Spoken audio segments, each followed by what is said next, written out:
Welcome to Luca and Miguel. Enjoy the video. You start now, open Outlook and go straight to Calendar. Make sure you are signed into the correct account, otherwise you'll refresh the wrong data.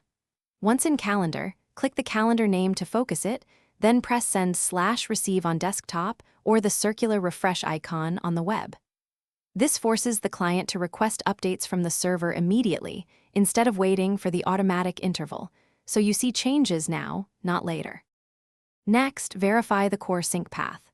Check your connection to Exchange or Office 365 and repair the account if it shows disconnected. This restores the server handshake.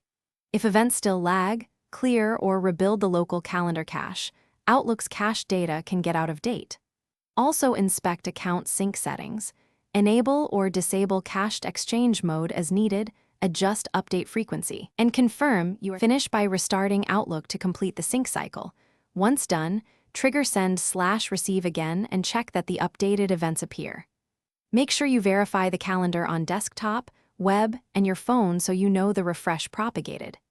If items still fail to update, recreate the Outlook profile. This resets local settings and often resolves stubborn sync issues. That single troubleshooting tip, recreate the profile, fixes many hidden configuration problems without deleting server-side calendar data.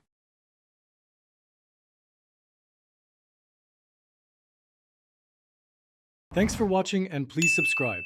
It's the best investment you'll ever make.